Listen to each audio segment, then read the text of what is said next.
Welcome to the Cypher Podcast, where we discuss all things sci and the paranormal through the lens of remote viewing. I'm Brett Stewart, accompanied by my co-hosts, Emily and David.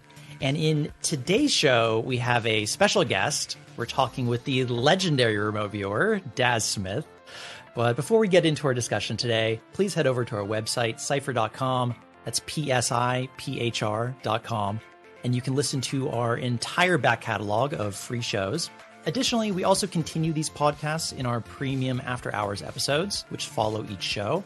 Our subscribers definitely help us keep the lights on, and it also provides a space where we can discuss some of the more controversial aspects of the topics that we investigate in our remote viewing work. So definitely head over there. We also regularly give away some of our premium shows, which you can access on the website just by registering a free account. So head over to cypher.com to check all those out. So with that, I want to just introduce Daz here with something about his background. Daz is considered one of the foremost experts and historians in the area of remote viewing. He's the publisher and editor of 8 Martinis magazine, which covers the latest breakthroughs in remote viewing from a standpoint of protocol, applications, and analysis. He also has several large informational websites and social media outlets on the subject of remote viewing, and has performed extensive research on the CIA remote viewing program Stargate's archives. He's also the author of several remote viewing books and has worked for missing persons groups, collaborating on over 200 missing people cases. He currently also works for Crypto Viewing with a combined team of 12 staff running remote viewing projects for large paying subscriber base. These projects range from financial markets, cryptocurrencies, mystery targets, and predictive targets on global news events. So with that, Daz, thank you for joining us. Yeah, it's great to be here with you guys. I've been enjoying your podcast so far. Thank you so much. I've been a longtime follower of yours, and I know David and Emily have as well. And so thank you for coming on the show. I think a cool place to start for those that aren't aware of your background, maybe you could tell us a little bit about how you got started with remote viewing, because I don't think you always were a remote viewer. Your background is in some of the more traditional psychic practices, I believe. And maybe you could just get in a little bit to that and where your origin story began. I'm quite lucky in that I came from a household that was very much into spiritual and psychic beliefs. I grew up in a house where my mother was a clairvoyant medium and a healer, and she also she became director, I would say, of the local spiritualist church for about 10 years. So we were always down the spiritualist church. And I would say from the age of probably about 10 onwards, I was pretty much addicted to anything paranormal. I was reading anything I could, even at that young age. And we were quite lucky because it was normal for me to have a library of books that are on subjects like mediumship and psychic protection, all the time life stuff with Uri Geller and all the telepathy stuff that was in the household. So yeah, it was all normal for me, and that's where I started. From the age of 10, I started reading books. Then from the age of 15, I took formal training in psychic techniques that would involve mediumship, clairvoyance, not channeling at that stage, but I did quite a lot of what I would call esoteric techniques like tarot cards, mirror scrying, sand reading, tea leaf reading, and telepathy experiments. So a big collection of what I would call the classical training techniques. And I did that from let me see, I was 85, so I was 15 at 85, all the way to just before I discovered remote viewing in 92. Were there any techniques that you really were drawn to, or you really had a lot of success with before you jumped into the remote viewing field? The best one for me, I think, came after my formal training, and I started it around about the age of 21. And I guess it was like a very exclusive psychic group that met up, 5 or 6 of us, met up at my mentor's house. And we did this kind of exploratory kind of half meditation, half channeling exercise where we would all sit in a circle, and then someone would talk about raising the energy of the circle and creating an energy kind of vortex in the middle of the circle. And we would all kind of travel up through that energy vortex out into space in the universe. And we would just go off on strange, aloof discoveries with all different kinds of life forms that would give us messages and insights. And I think that went on for about 10 years. So I would say that was the most productive work for me. And I think that helped massively with moving then into the remote viewing as well. So I think I remember you telling a story, Daz, that you had a premonition when you were young that you were going to discover RV at a later age. What happened there, and how long did it take for your prediction to come true? Yeah, in classical psychic training, I was taught at the time that it was always good to keep a personal diary of your day-to-day experiences, something to look back upon and something to use as your guide. And one of the very first entries I wrote in my psychic diary, and I still have it here in a folder somewhere, when I was 15 years old, was that someday I would find a technique that would allow me to time travel with my mind. And of course, I didn't know anything about remote viewing at the time. This was 1985, well before the internet and well before remote viewing became as recognised as it is today. Yeah, so it was quite interesting to find that all those years later. And I actually found remote viewing 7 years later in 1992. And I didn't train in remote viewing until 1997. So, Daz, we did a crop circles project recently, and we published the episode on our podcast with that. Did you happen to listen to the episode? I did, yes. Yes, I thought it was very good. Yep. Great data.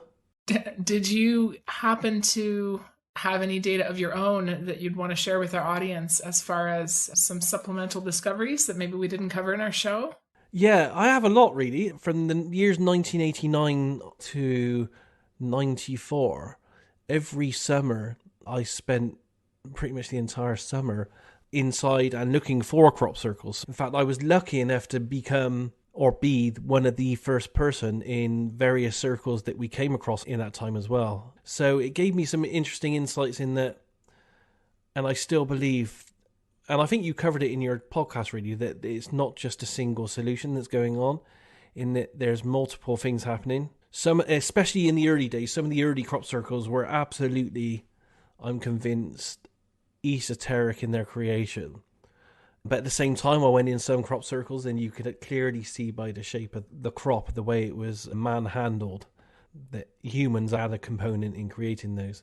And I think I may have told you offline, I've also went on quite a few expeditions, not only into crop circles, but into government underground facilities here in the UK with a guy called Matthew Williams, who was one of the only people convicted of creating a fake crop circle here in the UK. So yeah, I think you had some really great data. I was saying to David a few days ago that a famous person involved with remote viewing who wrote a book on remote viewing called Psychic Spies, Jim Schnabel, he also wrote a really early book about crop circles. I've heard a 1990s audio tape of him, and he didn't know he was being audio taped on the telephone at the time. And he was discussing that some of the cause of crop circles were microwave maser weapon systems up in space that were being test fired in the fields. I don't know why. Maybe it was for psychological effects. I don't know.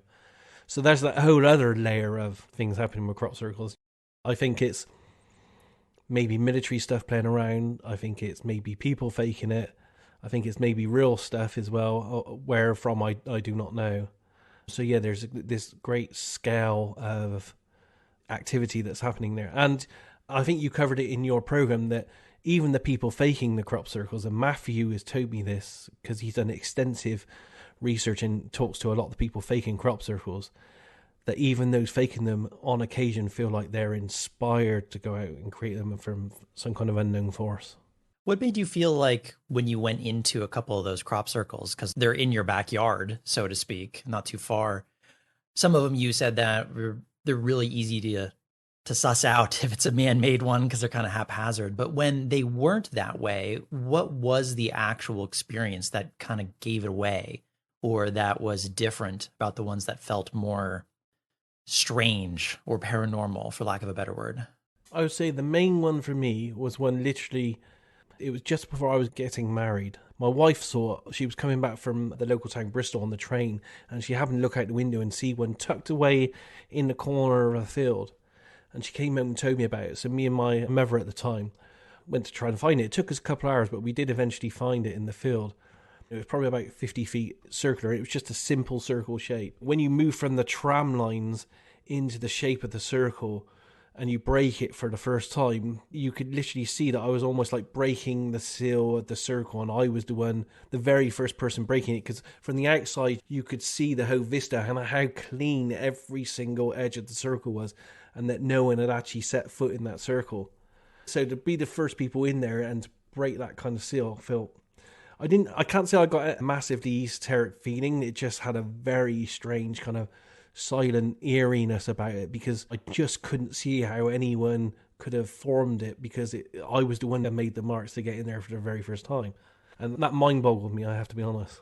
So in our remote viewing data, we had this priestess-like person or individual who was involved in the creation of these crop circles. Have you uncovered any information that might suggest who this person is or how they're involved? Pretty much in every major crop circle you go to, and when I say major, I mean the ones with multiple circles and arms and legs coming off them, you usually found people that would be doing that kind of stuff. But when I heard you talking about it on my podcast, and I don't know if this is right or not for your data, but symbolically, I was thinking in my mind that you were actually talking about Gaia when you were detailing that person. That's what it felt like to me, the kind of earth energy that people say are involved with crop circles, because a lot of them allegedly are on ley lines and sacred places. So when you were talking about that, yeah, instantly in my head when I was listening to it, I was thinking, are you sure they're not symbolically talking about Gaia, the earth spirit, when they're talking about that?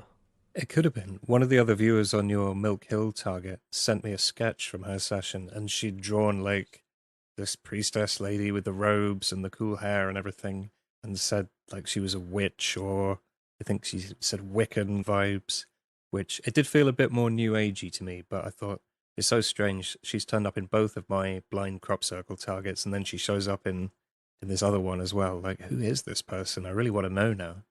Maybe possible that there is an independent earth energy or energy that comes from the crop circle creation itself, that it exists in some way.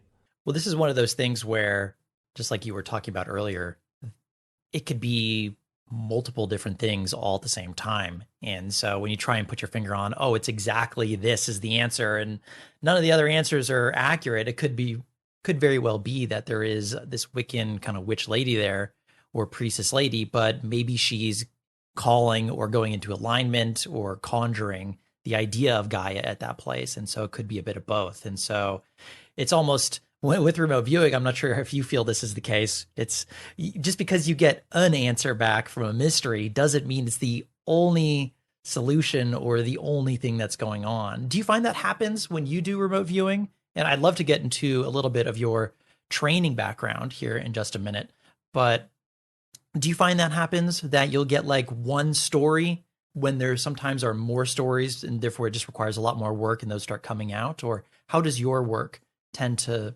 display itself?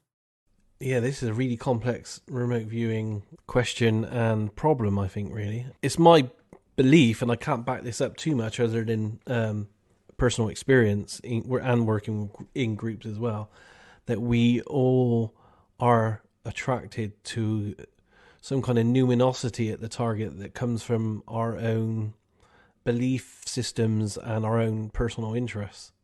And I've noticed this a lot, especially within groups like Crypto Viewing and Hellfire and a few of the others. The remote viewing task seems to get divided in some way between the remote viewers. And we do seem to pick up more the target data that appeals to us more. And that might be based on our interests or just our life experiences that we pick up through jobs. But there definitely is some kind of numinosity there that, attracts us individually. So if it is an esoteric target, I will probably pick up on elements that suit me more than anything else, which is probably more ET kind of related than some of the other things that are out there in the world. Gotcha. I think, Emily, you've found the same thing between David and I when you're tasking us blind, right? Where there'll be this sharing of labor of the work. That's right. Yeah, David tends to, and from what I've seen in his work, he tends to get a lot more of the kind of psychoanalyst bit, where he gets into the psychology, if there's beings at the site, and then a lot of the technical aspects of the site in terms of structures or landscapes or whatnot. And then Brett, your data almost is always narrative based and tells a story. So you complement each other quite well. but it's to the point where I almost count on that happening now when I assign the targets, knowing that we're going to have these two components. I imagine that happens over at crypto viewing for you guys too, where the taskers probably they rely on your strengths. Daz, what would be your strength as a viewer? What do you get as far as the remote viewing type? In crypto viewing, I think that it's my accuracy in getting small details like the logos and stuff, and the charts as well. My charts seem to be very accurate for the target because my life skills is a graphic designer, so logos and anything to do with sketching and stuff is just like second nature for me. Whereas Edward, he's a bit like David in a way. He's very in-depth in getting all the psychological kind of in-depth stuff about the target that I just don't even go to those areas. I'm very kind of simplistic. The target is hard, it's code, it's this and it's that. When it's remote viewing, I'm hard data. Yeah, I'm definitely probably a little bit closer to that style, and whereas David does the psychoanalysis of Bigfoot. I was really pleased with that. It's useful. I think my ideal remote viewing team would be one that has an engineer, a nurse or doctor, a creative person like a designer or an artist, and maybe an architect in there as well. So then you cover all your bases over all the hardcore elements you'd want to pick up from a target.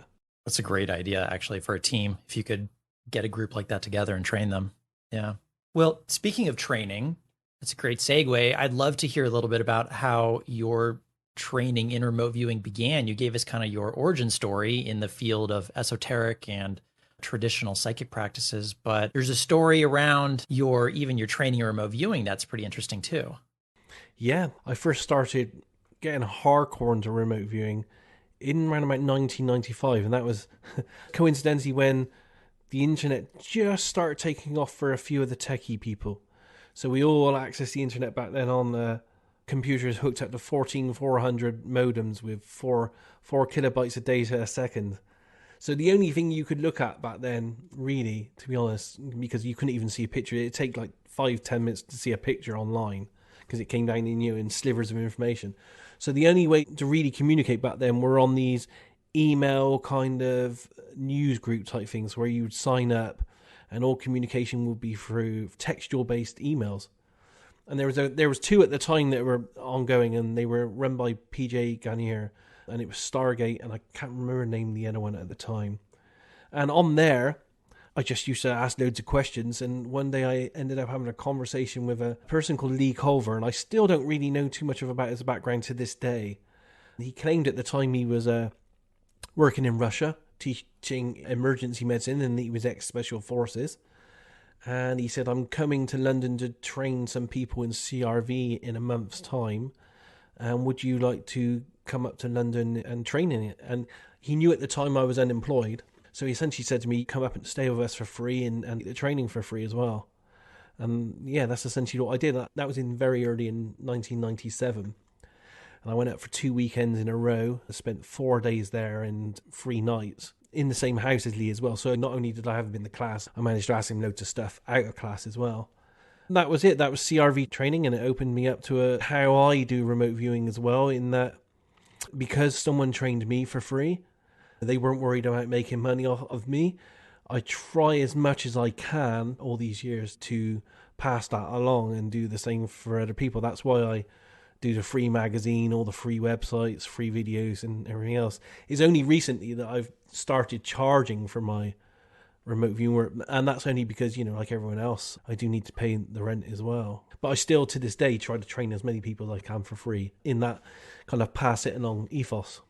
Yeah, and you're a great trainer. I've seen the work of your students, Dimmy and a number of others around the remote viewing Discord. Their work is phenomenal. So it shows that you've carried that on. I'm just curious, in the actual training that you got, do you remember any of the work that you did? There's that common thing when you are working with beginners where they have that first timer effect. And I know I had that on our last podcast. We talked about it, where we just had this kind of moment, both David and I think even Emily, we had the first session. We're like, oh my goodness, this is real. Wait, what? Did you have a moment like that where something just clicked, or were you already you knew it worked? Yeah, before I taken the CRV training, which is what I do now, from that training in London, I had dabbled with the only other training method that was online, and that was a very early version of Courtney Brown's Farsight kind of SRV. I think it was version 1 of SRV, which, you know, is almost, when you look at it in its early stage there, CRV just with a few name changes. So I had dabbled in it, and I had that initial, wow, this actually works spark way before I went to London. Courtney's SRV was great, and it was good at the time, but you could tell after you saw the original CRV menu that he'd expanded stuff just that little step too far, I think. Morphed it a bit too much. That training scheme I took in London was the first time I saw the CRV manual, because it just wasn't online. People were trying to pay thousands for it back then to get a copy of it, but they couldn't.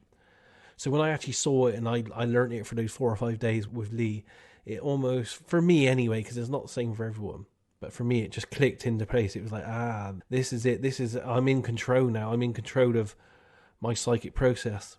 Whereas probably the 10, 15 years of my training beforehand in all the other classical stuff, the psychic process was in control of me. You know, it decided when it wanted to poke his head up and interest me in the middle of the night. And now with remote viewing, I could just sit down at a table and do it when I wanted. So, yeah, that was the thing for me. It was like, I'm the master now, not the process. So of all the RV work that you've done over the years, is there a particular project or tasking that you were personally very impacted by, be it emotionally impacted or sort of physically impacted? Is there something that comes to mind? Oh, that's a really good question. I have 3, I think. No, 4, but I won't go through them all. So No, do if you want. Okay, well, the first one was a target my mother sent me, and it ended up being an alleged house where Aleister Crowley held like satanic orgies. And what freaked me about that one was that I was writing all my stuff on paper, and I was like, oh yeah, there's people in the room. It feels like they're having sex. Oh, that's interesting. There's lots of people having sex. I could visualize it and see it in my head what was happening. But at the moment I was looking at them, and I knew from my position in the RV that I was up in like a far corner of the room looking down at this dark kind of cellar with people, just people in this sexual activity. But all of a sudden I knew and I could see that every single face and head in the room, they stopped and everything turned towards where I was. And I'd never, ever, ever experienced anything like that in any classical stuff, and definitely not in RV. And that freaked me right out. I shut the paper down. I left the room. I was like, what am I looking at here? Where is this? So it was a shock to find out it was an Aleister Crowley thing afterwards, but the implications of that at the same time, because it was looking into the past. So looking into the past, they saw me in the future looking at them in the past. It still bends my mind to this day. So that was the first one. But I have 3 others. So just to clarify, was this a task given to you by your mother? Yes. She heard rumors about the house because it was a local house. And she wanted me as a remote viewer to see if I could shed some light on if any of these stories were true. Do you know, I heard something similar to that recently about remote viewing or doing psychic acts where you meet somebody in the past through time. That Josh over on the Discord was trying to learn scrying, and he watched this YouTube video, and in it there's a scrying mirror. The lady's there explaining what she's doing and stuff. So he's just on his phone. So he tries to scry using his phone screen where there's the black image of the mirror, and he looks in there and sees an eyeball, and on the video he hears the woman saying, oh, I see this young man, late 20s, early 30s. So he freaks out and pulls out, and the woman goes, oh no, he's gone back into the mirror now. He was thinking, I wonder how many other people have been jump scared by doing that. It scared me, yeah. I've only had 2 experiences in thousands of remote viewing sessions where I felt that I was actually seen by people at the target. I think I've only had it happen to me really once, and it was ET related, of all things. But what do you think is going on with the time thing here, where, I mean, you're in the future, it's in the past? This is a big question for remote viewers and even psychics, that your job is forecasting the future. What do you think's really going on there? And obviously what's really going on is just a guess probably by anyone, but I definitely would be curious to hear what your disposition is towards the future. Fixed, immutable, probabilistic? It's a hard one, isn't it? I think I'm fluid in a lot of things to do with RV theory, in that I have to keep changing because I keep getting shown or experiencing different things. Time though, I don't know. I'm at the current opinion that it just doesn't exist, or if it doesn't exist, all three states or more exist at the same time. Yeah, I don't know how that would work. I guess as humans, we just need something we call time and how we measure time with past, present, and future to get us through the day. But yeah, it just seems like it just doesn't exist how we as humans try to think it does in our day-to-day existence. I'm sorry, I don't have any hardcore theory on it. That's as far as I can go with it, really. Was the other time that you felt that you were perceived during that experiment you ran, where you tried to project yourself to, was it Stonehenge, I think? And then you had me and a bunch of other viewers trying to detect you and detect each other and stuff? No, it wasn't that one, actually. It was similar to Brett's one. It was an independent remote viewing I did of Area 51. And it was a grey alien led on a metal bench at a 45-degree angle. After going through all this tunnel system and getting into this room and seeing this kind of alien thing led on a table, I tried to wield my kind of consciousness, which I felt was up high again, to approach this being. And as I gotten close to it, it jumped off the table. But it didn't jump off like in the stories you hear about the grey aliens, like really awkward and gangly and stuff. But this wasn't like that. It was very predatory. It jumped off the table in a way that was like almost like a big cat type thing. So it was on all fours and it was all sleek and it was like bouncing off the walls. And again, that was another one where I was like, whoa, I'm out here. This is way too much. I haven't seen anything like this before. Yeah, I had the same reaction. It was a gray alien and it was looking at me and speaking to me in my session. It was a monitored session too. And so I was asking the monitor, I don't know what I'm dealing with here. Something's telling me to stop remote viewing right now. So it freaked me the hell out too. It was a wild one. So that's the only 2 times I've been seen at Target. Actually, 3 if you class the one where I intentionally did the experiment with David. I would say in the 2 that I've seen, it's been with the psychic people, the Aleister Crowley people. I would guess that they're very psychically attuned. And the only other time with the grey alien, which I guess would be psychically attuned as well. Well, you've done a lot of experiments, not just the one that David, you mentioned, Stonehenge, but you've done a lot of experiments on task or intent, I believe, or there was one, I think specifically you wanted to know whether or not the beliefs of the project manager could influence the outcome. And you had some pretty startling results, I believe. Could you go over that story a little bit? Yeah, I remember that one now. Yeah, what I did is, through doing research, I started to come to a theory that some of the parts of remote viewing might be more telepathy than anything else. So I thought I'd give that a try in an experiment. What I did is I created a target, and it only ever existed in my mind. And also, because I wanted to record it in some way, I actually had to type it up on my computer, just so I had a record of the actual data of it. And as I typed it into the notepad, that was the actual target. And I kept thinking of it really strongly in my mind. And I created just an image of a triangular-shaped UFO that would come down and land in a field just behind my house here.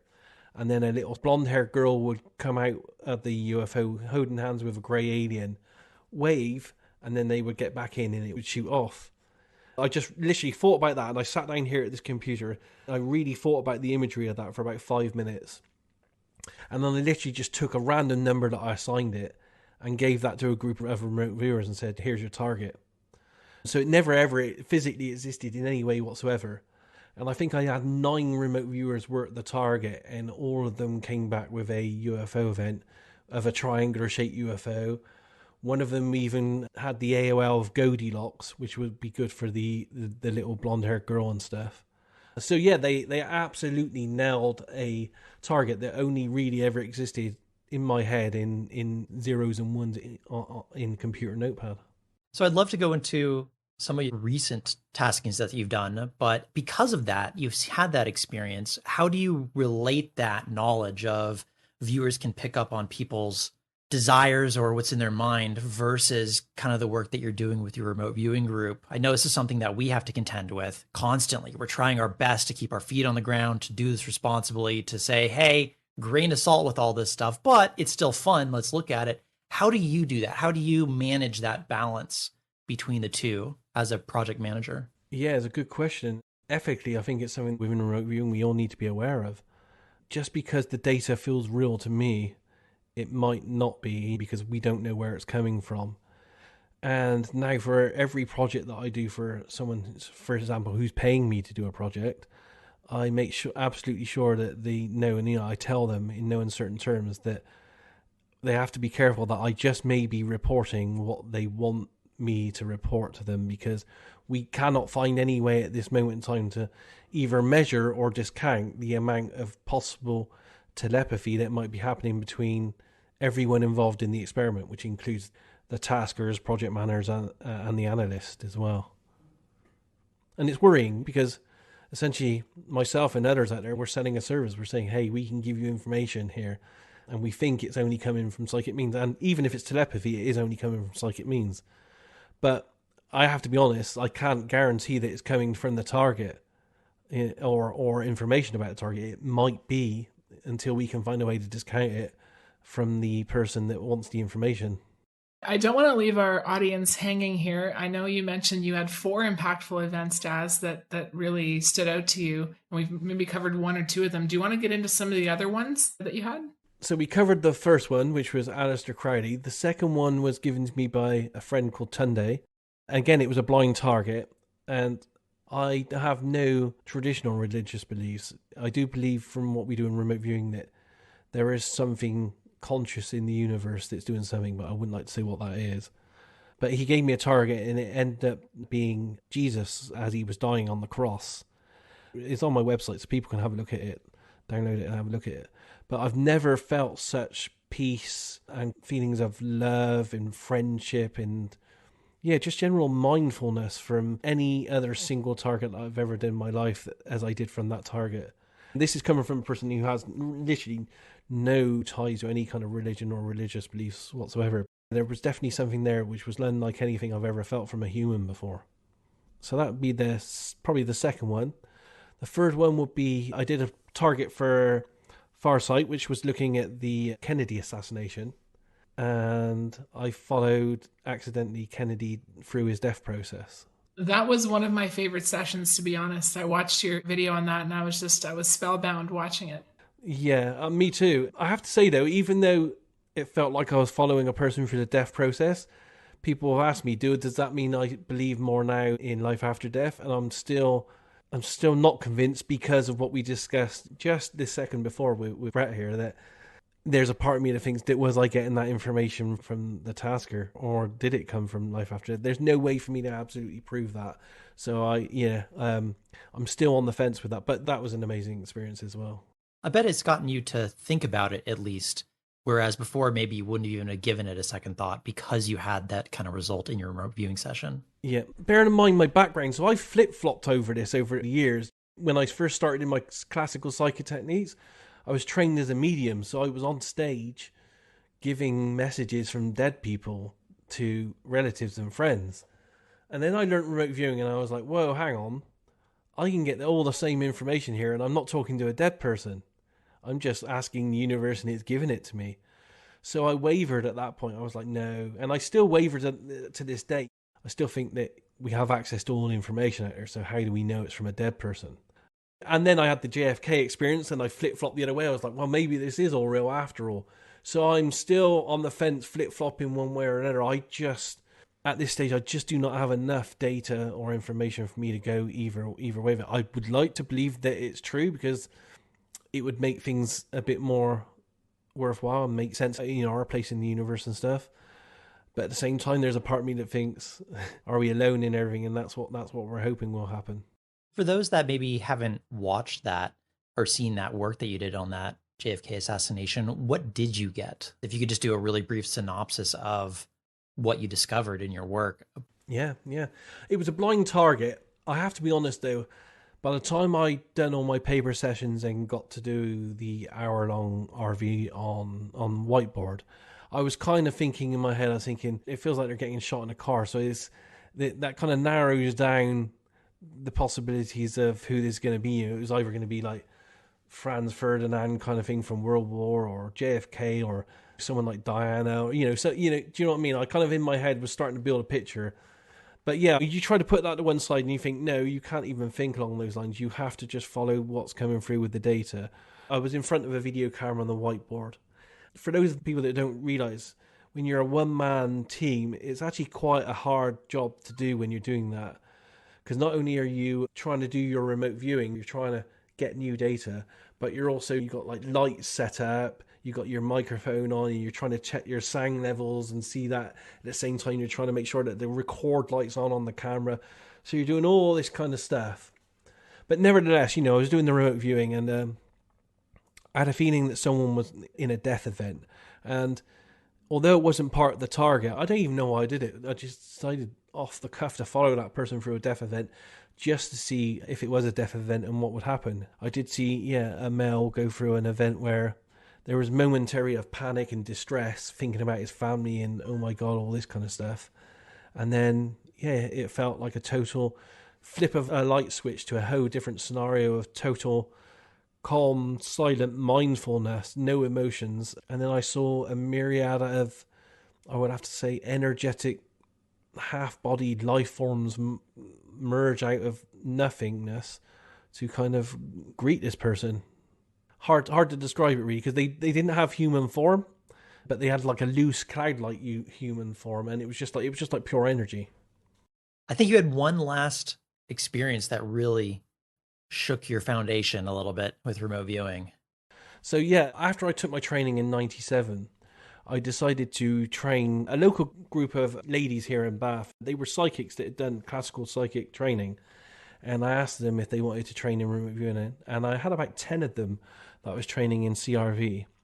They were into about stage 2 or 3 of CRV. So they'd been going about 6 to 9 months or so. And they were getting really good. And I said to them one day, I said, would you like to work a proper target and I'll set you in? And they all said yes. So blindly, I set them a local target. And at the time here where I lived, we had a serial rapist who was just attacking women. And he would always wear a baseball cap with a Batman logo on it. So I thought, okay, let's try this. So I set them the target. And they all came back with this really amazing data of people being attacked and descriptions of a male, cars and all kinds of stuff. So I sat them down and I said, okay, what do you want to do with this? And they said, well, send it to the police, see what can happen, So I did. I sent it into the police. And then that ended up causing me no end of trouble for about a year in that the police, they got hold of the data. Then I would get these telephone calls. It would be, okay, Mr. Smith, this data is really interesting. Where did you get all this information from? And for many months, I had the police, I would say hassle me because it was hassling, call me up at my work and call me up first thing in the morning. And they would say, we still find this information you gave interesting. And they were trying to persuade me to give a DNA sample. So essentially, by reporting the data, I put myself on as one of the prime suspects on the suspect list. And at the time, and I still do, not believe in giving DNA data to the authorities because I just do not trust them. I did my research. I went in to see the superintendent, the top guy who called me in, and I placed all these documents in front of him saying, here's the proof I found online of you guys keeping DNA after you said you've destroyed it. So that's why I'm not giving DNA. And after a couple more meetings and several more months of back and forth with them, they decided that they wouldn't take my DNA. It got so bad with the police threatening me that I audio taped them. And they rang me one morning at 9 o'clock in the morning and said, well, we may just break down your house and come and forcefully get you to take DNA off you. In the end, I still didn't give them DNA, but I did give them fingerprints. And because I'd done my research on the case, I knew that the Batman rapist guy in the area, he was a driver, he drove cars. I'd never driven a car in my life. I wouldn't even at that time known how to drive a car. So I had all this evidence that I could say, look, it's not me.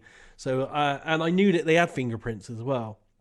So I think all that eventually got me off the hook a bit. But yeah, it was pretty tense there for a while with just by providing remote viewing data under bad circumstances like that, you can actually insert yourself into a case where you don't want to be. Do you have any advice for someone who would be interested in working on missing persons cases, as someone who's worked on so many and had the rough experience of them pointing the light in the wrong direction, unfortunately, towards someone who wants to help? I know that it's really popular in past students that I've worked with that they want to learn the skill to help people. And one of those is help find missing children and all sorts of things. But do you have any advice you would give to someone who maybe hasn't gone down that road but is interested? Yeah, most definitely. I also know from doing lots more research into this as well that one of the biggest problems for the police in a missing person case of any kind is the amount of alleged psychics that do ring up or send in tips. Because they're police, they have to follow every lead that comes in, and the majority of those are just absolute terrible rubbish most of the time. So the best thing to do is to find a group or a person that at this moment in time is already working with the police. And there are several within the remote viewing community. I believe Pam Coronado and Deborah Lynn Katz both have mechanisms whereby they work with police forces. And I myself worked for a group called the Find Me Group. And that was headed by a man called Kelly Snyder, who was an ex-DEA agent. And essentially, he was like the middleman and the project manager. And because he was DEA or ex-DEA, he knew how the police worked. And they felt comfortable coming to him. And they only used us as psychics as in a last resort. They had nowhere else to go on a code case. So they would come to us and see if we could just give them that little bit more information. So yeah, I recommend working with someone that already has an established relationship with law enforcement agencies already. Because otherwise, we as psychics and intuitors, we become like the less credible ones out there, and we just become a hindrance. So Daz, I know you're quite committed to open source RV, and you've done a lot of work to make RV more accessible to the public. Do you think the RV world is becoming more open in general? Yes, definitely, without a doubt. Especially I would say probably the last 3 or 4 years. And I think it's probably helped by technology. The Discord, Reddit, YouTube, pretty much anything social media. It's allowing many of us now to become our own media channels in a way and put out our own content. Whereas before we were all, I think, a bit reluctant to do that. 5-10 years ago, it was harder to put out a video because you couldn't do it professionally enough. Now, it's very easy to do. So I think it's getting a lot better. Remote viewing still comes with its tribalism. We have to be honest about that. There are tribes like there are within any endeavor. They don't necessarily get on at all times. So from the standpoint of being a professional remote viewer, do you think it's easier today to make a living doing remote viewing than it was, say, 10 or 20 years ago? Do you think there's more space now with the technology being where it's at to enable people to actually do remote viewing full-time professionally? Well, that's another good question. I think it probably is, but only if the team or the people doing the remote viewing decide to take control of it themselves and use the tools that are out there to be their own, as I said, their own media channels, their own bosses. For example, essentially where you're going with your podcast and you're trying to build up a subscriber base, you essentially get a group of people that subscribe to you, and then they end up being your clients in a way that you provide information, and I call it infotainment. So it's entertainment and information combined. So we're providing infotainment for these people in a way that allows us to be funded to do the kind of things that we love doing as well. I still do not see, after 26 years of doing remote viewing, that there is any more of a remote viewer to business kind of relationships. There probably is still a small niche market there, but I don't think that market's expanded in any way at all to be a massive business that would encompass thousands of remote viewers around the world. Do you think that's because of the public perception still on Psy? Because there's psychics all over the place that work in New York City for businesses, and they're super popular. Is this like a remote viewing unique problem, or do you think it's kind of a mixture, or maybe something else? I know that in America alone, the psychic business is worth $2 billion a year. But if that was broken down, I would say that the majority of that would be psychic to a normal person on the street rather than a business kind of mechanism for using that information. It's more pedestrian, that's the right word for it, I would say. Someone that wants to get in touch with a dead relative or someone that wants to know where to move for a job. It's not a hardcore corporation wanting to know what Apple's going to come out with as a product in the next 5 years. I'm sure that stuff might be happening on a small level, I just don't think that's in the majority of it. And it's probably right. It's probably still perception. So I really want to ask you about the Hellfire Club. For our listeners, anybody who isn't aware of what the Hellfire Club is, it's a invite-only group of talented remote viewers who only work on weird and wonderful, wacky mysteries topics, doing the even more far-out stuff than we do, I think. So how many projects have you done so far on Hellfire? Oh, yeah, Hellfire. Okay, so just as an overview, I set up the Hellfire Group probably about 2 years ago now, I think. So I just started recruiting and curating people that I found online that I felt had a talent for remote viewing, trying to use their services. And essentially, there's always been a thing within remote viewing that remote viewing shouldn't be and can't really be used to look at mystery stuff because, there's not much feedback for it. And I'm one of these people that if you tell me I shouldn't be doing something, then that's the kind of thing that I want to do. So the same way. Yeah. And you'd get like our official kind of leaders in remote viewing saying, "Oh, you shouldn't be using remote viewing for that." So the moment they start saying that was the impetus for me to say, right, that's what I'm going to do. Especially when they were taking, because Courtney Brown and Farsight has taken a lot of flack for probably the last 15, 20 years for doing a lot of projects along those lines. And I saw the flat they were getting, and I thought, that's the things that people want to know about. They don't want to know about us remote viewing the Eiffel Tower or the London Bridge, because it's just boring. It really is boring. They want to know about the spice of life things that we all encounter in our woo-woo hours. That was my impetus behind it, was almost like sticking a finger up to certain people out there and saying, this is what I'm doing, whether you like it or not. And it's going well. I think we've done probably about 7 or 8 targets at the moment, projects, ranging from the Tic Tac UAP to, Skinwalker Ranch UFOs, and we're just finishing one right now, which I haven't given feedback on. But the one I'm doing right now it's not. I wouldn't even class that esoteric. It's a bit of a mystery, but I think it's got a real world cause to it.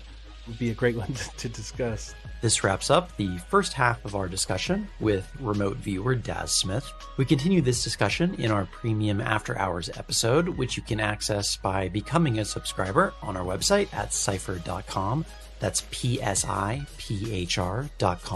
As a member, you'll also get immediate access to our entire back catalog.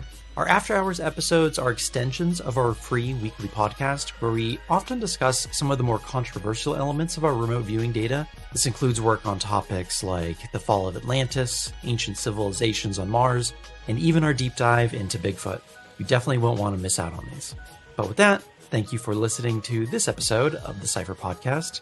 And until next time, take care.